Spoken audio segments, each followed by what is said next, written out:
Imagine this. You're on the phone with a friend.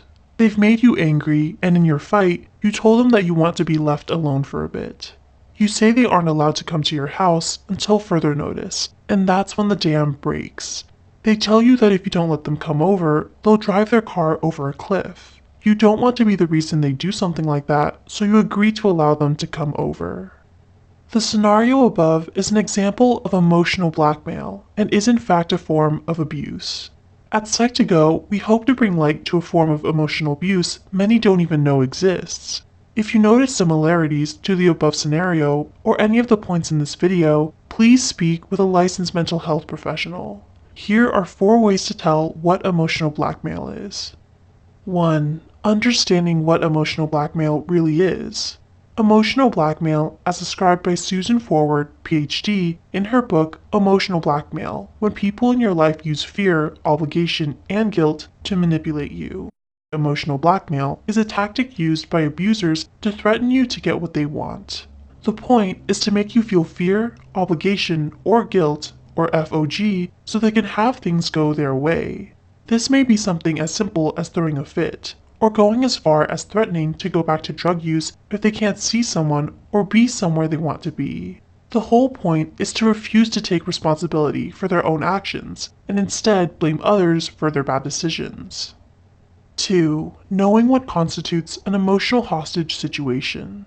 By the definition above, it could be easy to assume that all children take their parents hostage emotionally. In R. Skip Johnson's article, Emotional Blackmail, Fear, Obligation, and Guilt, Johnson points out that using the term blackmail means that there is forethought from the individual. A child throwing a tantrum in the store to get a toy isn't necessarily emotional blackmail, as they are merely subject-driven and have no concept of the manipulation factor.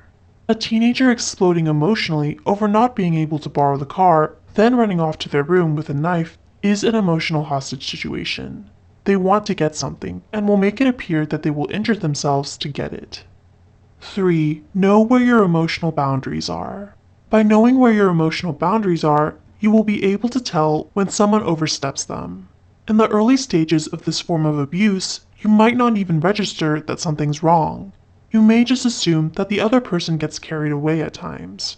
As time goes on, you might start to feel like the other person places you between a rock and a hard place.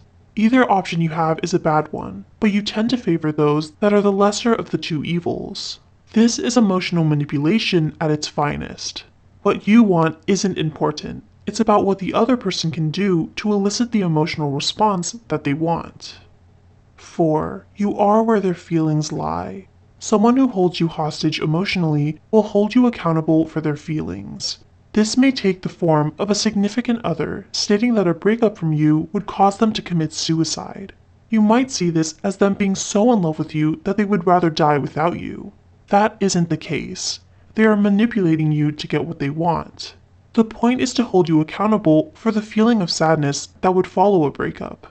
They may be feeling anxious about the relationship, but instead of facing those fears head on, they force you to carry them. Understanding what being held hostage emotionally and emotional blackmail really means is a great start. But remember, just because someone makes you feel guilty for something doesn't necessarily mean they are manipulating you. It all has to do with the present situation and past experiences.